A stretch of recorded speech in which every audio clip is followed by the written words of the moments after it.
5 signs you have controlling tendencies and how to change. You watched the video on manipulation.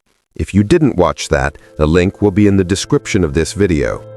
You recognized yourself. Now comes the harder part, actually changing. Because awareness without action is just uncomfortable truth that changes nothing.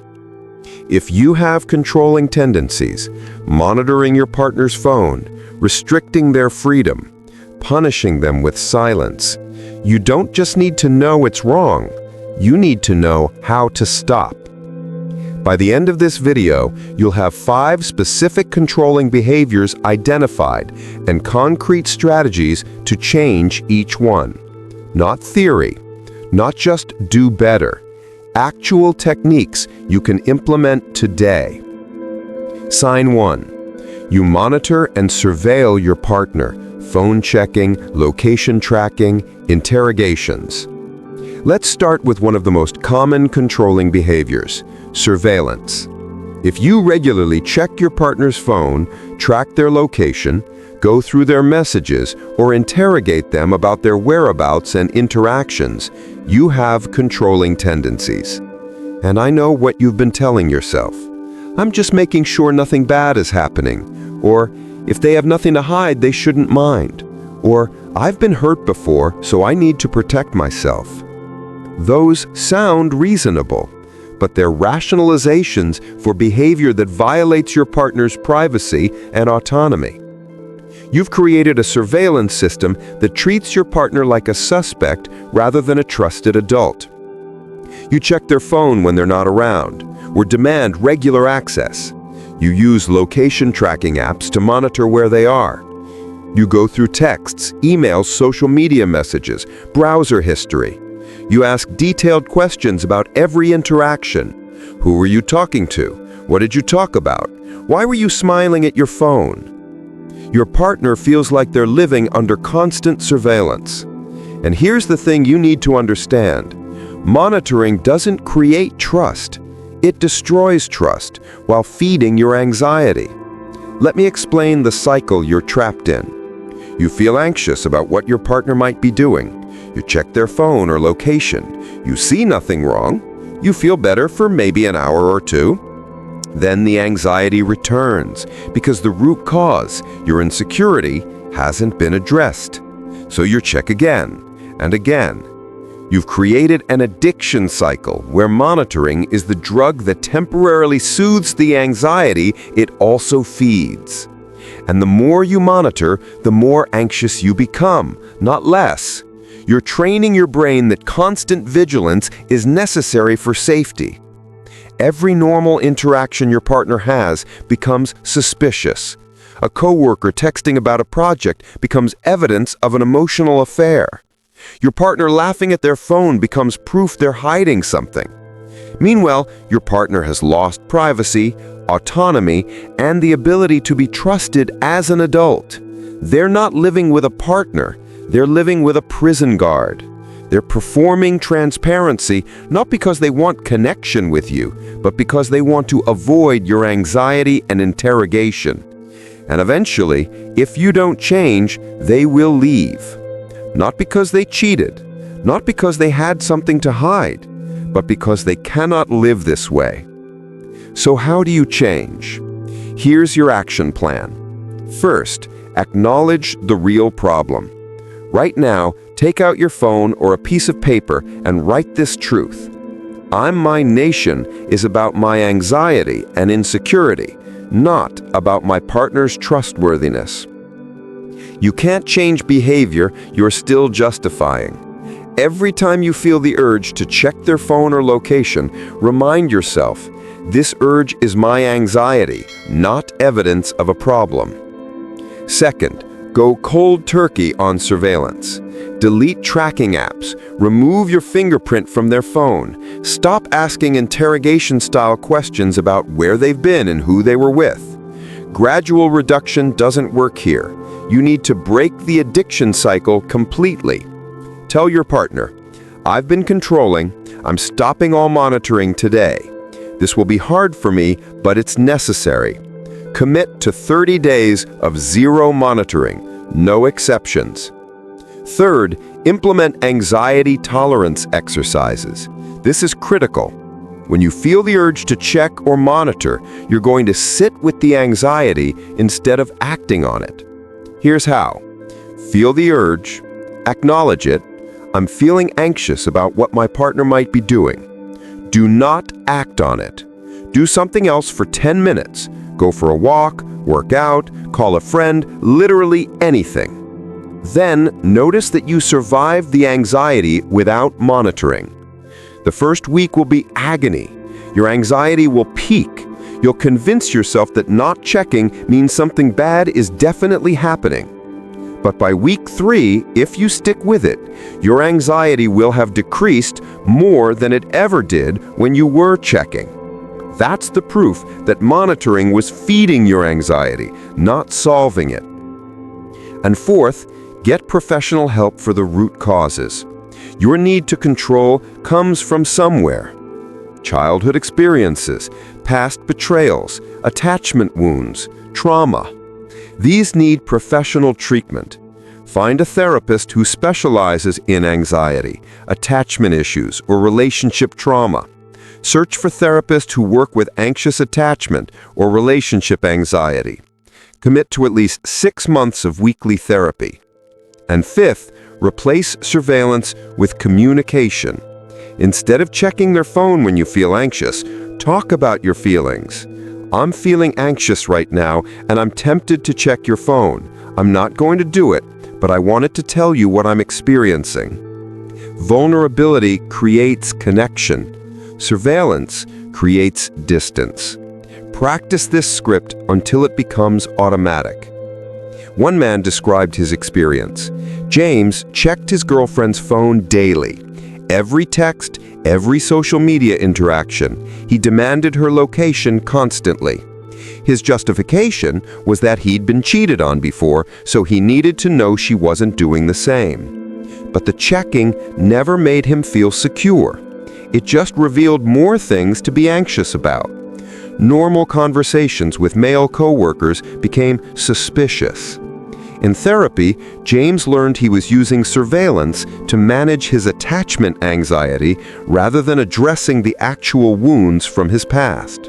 His therapist made him go cold turkey, zero checking for 30 days. The first week was absolute agony, but by week 3, his anxiety had decreased significantly. His girlfriend told him she finally felt like she could breathe. James realized his monitoring hadn't been protecting the relationship, it had been destroying it. So if you recognize this in yourself, start today. Delete the tracking apps right now, not tomorrow, now. Tell your partner you're done monitoring, and when the anxiety hits, and it will, sit with it instead of acting on it. That's how you break this cycle. Sign 2. You restrict your partner's freedom, who they see, where they go, what they do. Now let's talk about restrictions. If you've established rules about who your partner can see, where they can go, what they can wear, or how they spend their time, you have controlling tendencies. You might call these boundaries or relationship agreements, but let's be honest about what they actually are. Restrictions on another adult's autonomy. Listen to what you've been saying. I don't want you hanging out with that friend. They're a bad influence. You can't go to bars or clubs without me. I'm not comfortable with you wearing that. You need to be home by this time. These are rules a parent sets for a child, not agreements between equal adults. And your partner has changed their behavior, but not because they genuinely agree with your preferences. They've changed because they're managing your reactions. They've learned that doing what they want costs them your approval, your affection, or their peace, so they've stopped doing what they want. That's coercion, not mutual agreement. Maybe you call these our relationship rules or boundaries we agreed on together. But honest reflection reveals that you established these rules and your partner agreed under pressure, through your emotional reactions, your guilt trips, or simply because fighting you about it was exhausting. The difference between a boundary and control is, a boundary is about your own behavior. I'm not comfortable in relationships where partners go to strip clubs, so if that's important to you, we might not be compatible. That's a boundary. Control is, you can't go to strip clubs. See the difference? Boundaries are about your choices. Control is about restricting someone else's choices. And look at what you've created. Your partner has lost friends. They've stopped doing hobbies they loved. They've changed their lifestyle to accommodate your restrictions. You've convinced yourself and them that this is growing together or prioritizing the relationship. But it's actually them shrinking to fit your need for control. If your partner has less independence, Fewer friends, and a smaller life than when you met them, you've isolated them. And isolation is what controlling partners do to maintain control. So how do you change? Here's your action plan. First, learn to distinguish boundaries from control. A boundary states what you need to be comfortable in a relationship and lets the other person decide if they can meet that need. Control tells someone what to do. Reframe every restriction you've imposed. Does it tell them what to do, or does it state what you need? Second, give back autonomy. This is going to feel terrifying, but you need to tell your partner explicitly. I've been controlling who you see and where you go. I'm giving you back your freedom. See your friends, go where you want, wear what you want. You're an adult, and I trust you. You can't half give freedom. You either trust them or you don't. When they make plans that trigger your control urge, practice saying, "Have fun. I love you." Third, address your actual fears. Why are you restricting them? What are you really afraid of? Write it down honestly. I'm afraid if they spend time with friends, they'll realize they're happier without me. I'm afraid they'll meet someone better. I'm afraid I'm not enough. These fears are about your self-worth, not about them needing restrictions. Work with a therapist to address these fears directly instead of managing them by controlling your partner. Fourth, build your own life. People who control often have no life separate from their partner. No friends of their own, no hobbies, no interests. Their entire identity is wrapped up in the relationship, so they need to control their partner's life to feel secure. Get your own friends, develop your own hobbies, join a club, reconnect with old friends. Build a life that doesn't require constant access to your partner. Aim for 2 to 3 regular activities per week that don't include your partner. And fifth, practice trusting. When your partner does something that triggers your control urge, choose to trust instead. They say they're going out with friends. Your instinct is to restrict, question, set rules. Your new response? That sounds great. Have an amazing time. No need to check in unless you want to. This will feel like free-falling at first. That feeling is growth, not danger. One woman, Maya, had rules about everything. Her boyfriend couldn't hang out with female coworkers outside work. Couldn't go to bars without her. Had to text if he'd be home later than expected. Couldn't see his friend group because they were bad influences. She called these boundaries, but her therapist called them control. The turning point came when her boyfriend said, "I feel like I'm living with a prison guard, not a partner. I love you, but I can't live this way." Maya realized she'd isolated him completely out of her own insecurity. With her therapist's guidance, she told him, "I've been controlling. You're free to see your friends, go where you want, live your life. This is terrifying for me, but it's necessary." The first time he went out with friends, Maya had a panic attack. But she didn't call him, she didn't restrict him, she called her therapist instead. Over months, she learned to tolerate the anxiety of not controlling him. And paradoxically, giving him freedom made their relationship stronger because he was choosing to be with her, not trapped with her. So if this is you, start today. Tell your partner you're giving them their freedom back. And when the fear hits, sit with it instead of imposing new restrictions. That's how you change. Sign 3. You punish with silence, withdrawal, or emotional distance. Let's talk about the silent treatment. If you regularly stop talking to your partner when they do something you don't like, if you go cold and distant, if you withdraw affection and attention as punishment, you have controlling tendencies. And I know what you tell yourself.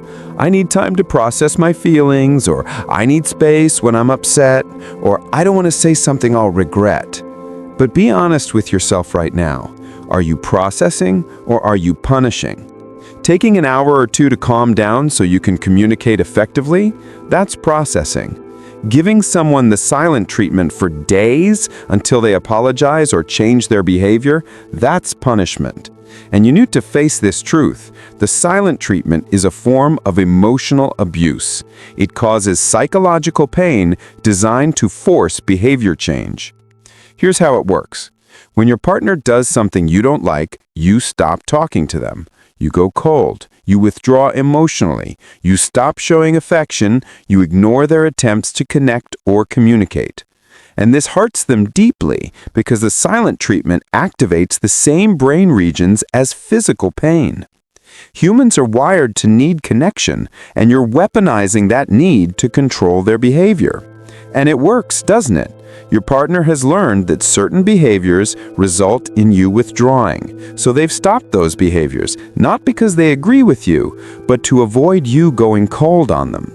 They're managing your emotions through compliance.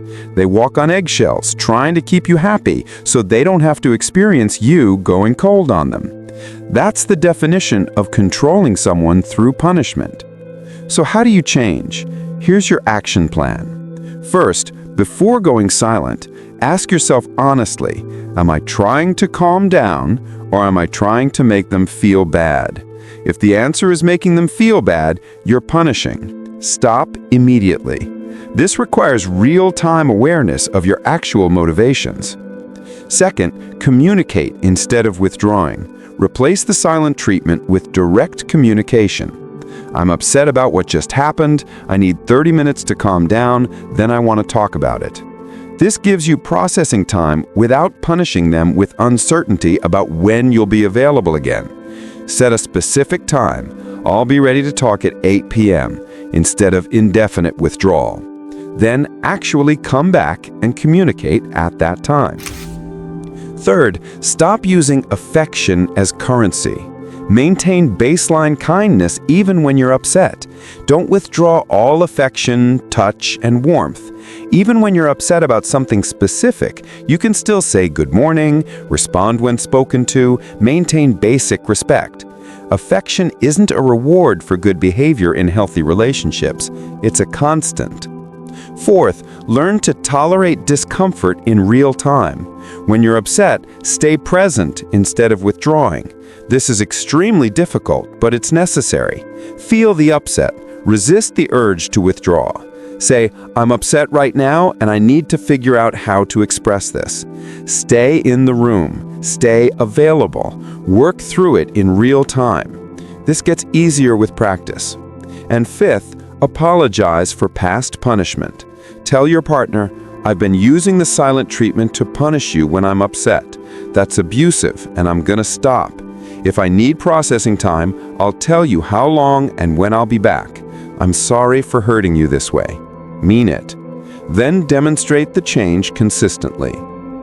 One person, Derek, gave his partner the silent treatment for 2 to 3 days every time they made plans without checking with him first. No responses to texts, cold silence at home. Derek told himself he needed space to process feeling excluded. But his therapist asked, are you processing or are you punishing? Derek realized he was punishing. The silent treatment hurt his partner so much they'd stopped making any plans without Derek's approval.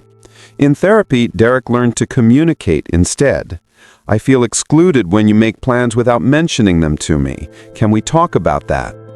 The first time Derek stayed present during conflict instead of withdrawing, his partner cried with relief. This is the first time I've felt like you actually wanted to work through something with me instead of just punishing me for upsetting me.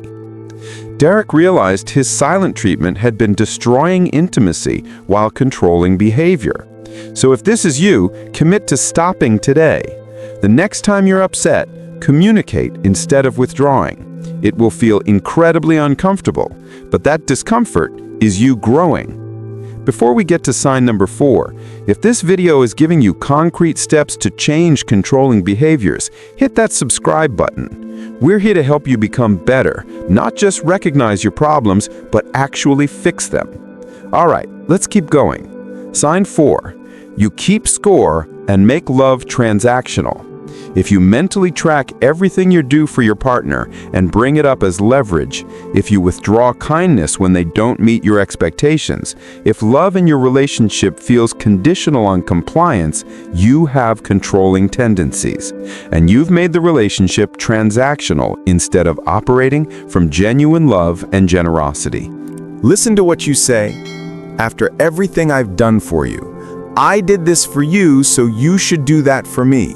After everything I've sacrificed for this relationship. You're creating a ledger system where everything has a cost and requires repayment. That's not love, that's manipulation. Watch your pattern. When your partner pleases you, affection, kindness, attention. When your partner displeases you, coldness, distance, withdrawal of support. Your partner has learned to perform compliance to maintain your warmth. They're not being themselves, they're being who they need to be to keep you happy. And you've created a narrative where you do everything, sacrifice more, try harder. Your partner's contributions get minimized or dismissed. This positions you as owed and them as indebted. Every kind thing you do gets stored as ammunition for future conflicts. Gifts, favors, support, they all create obligation rather than gratitude. If your generosity comes with strings attached, it's not generosity. It's investment expecting a return, and your partner feels guilty rather than loved when you do things for them. So how do you change? Here's your action plan. First, give without expecting return. Do something kind for your partner with zero expectation of reciprocation or behavior change. Choose to do something helpful or kind, then never mention it again. Don't bring it up in future conflicts, don't track it mentally. Start small, make them coffee, do a chore they usually do, and work up to larger acts. Do this daily, one generous act with zero strings attached. Second, stop tracking. When you notice yourself mentally cataloging what you've done, consciously choose to let it go. Catch yourself thinking, I did this, so they should do that, and actively reject it. I did this because I chose to, not to create obligation. Every time you do something for your partner, mentally mark it as gift, not debt. Third, acknowledge their contributions. Daily, identify and verbally appreciate something your partner did, no matter how small. Thank you for making dinner. Thank you for listening to me today.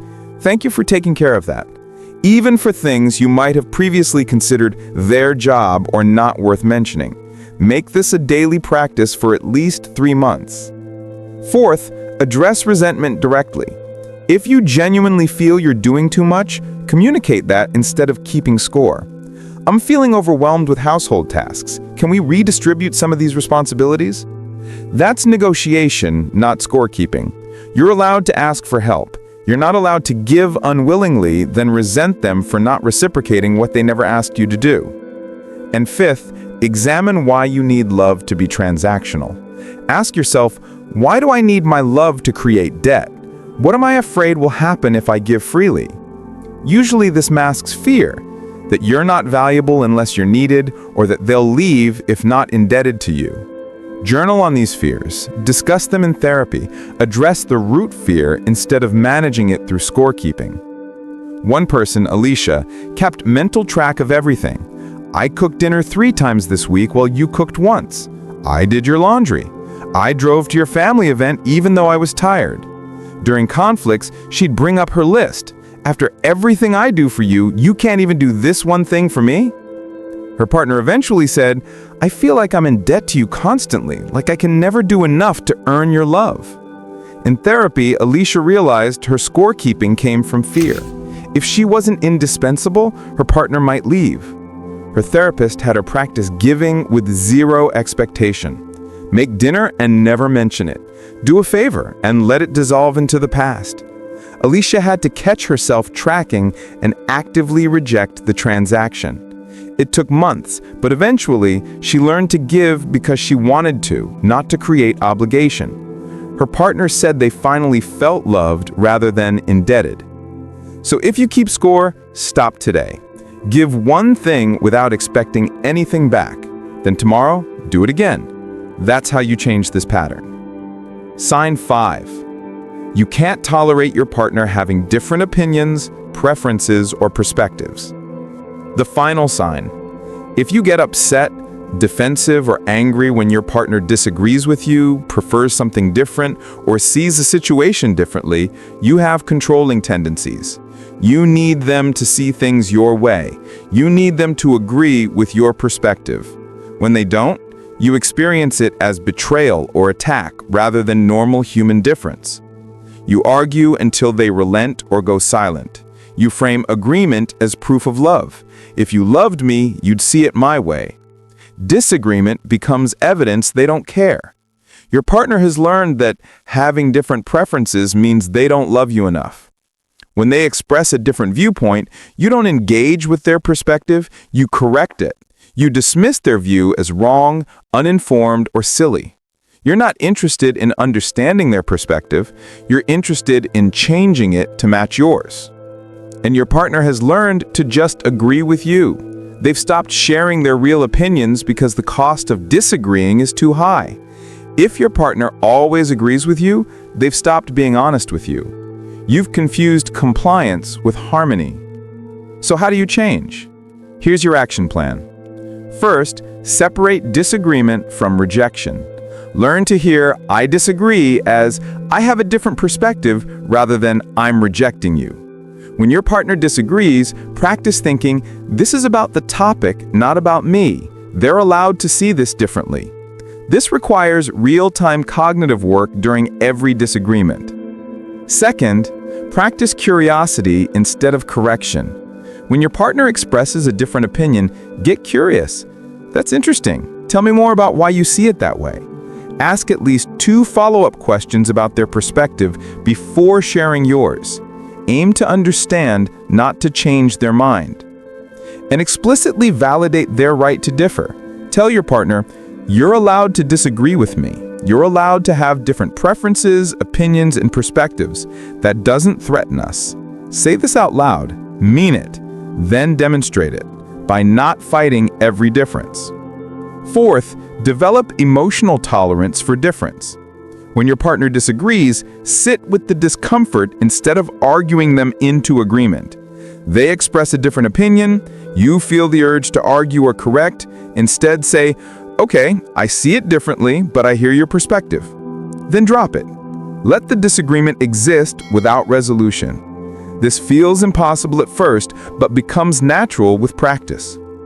And fifth, examine your need for sameness. Ask yourself, why do I need my partner to agree with me? What am I afraid will happen if we're different?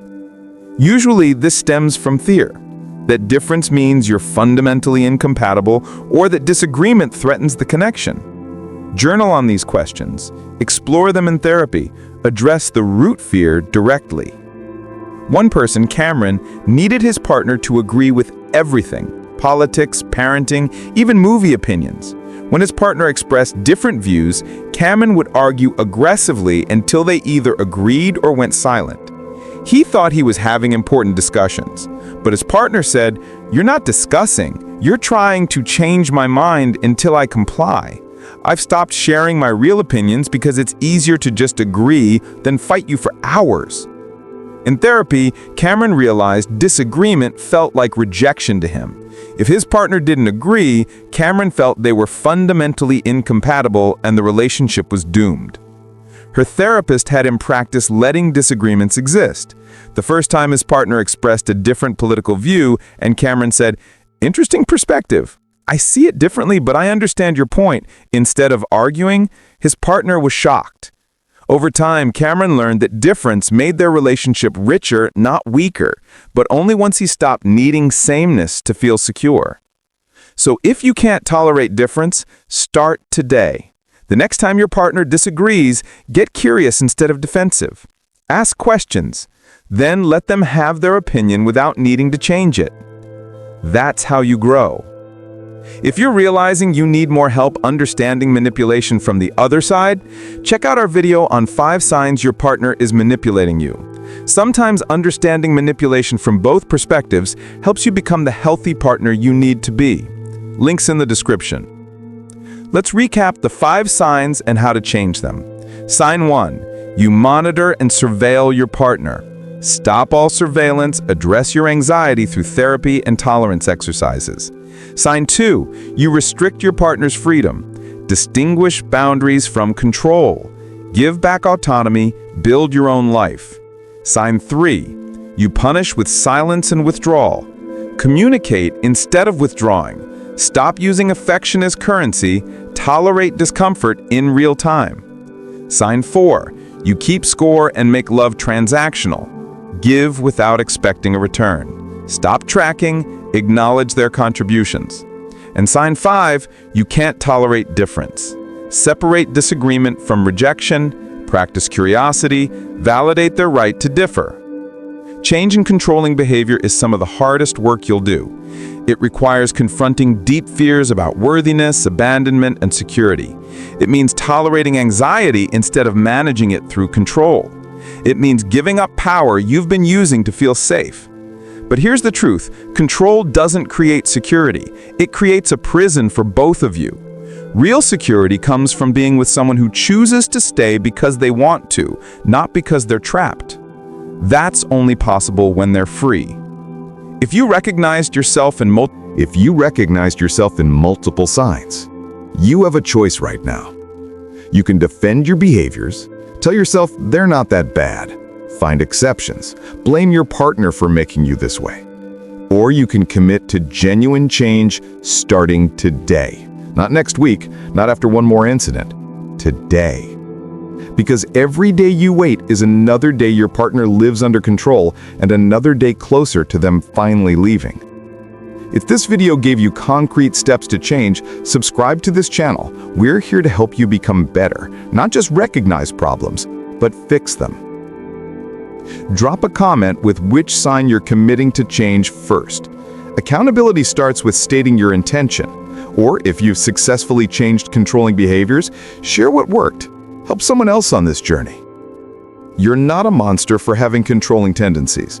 You're someone with work to do. The question is whether you'll do that work or keep losing relationships to behaviors you refuse to change. You're capable of being a healthy, secure partner, but it requires letting go of control and learning to tolerate the uncertainty that comes with actually trusting someone. Start today. Your relationships, current and future, depend on it.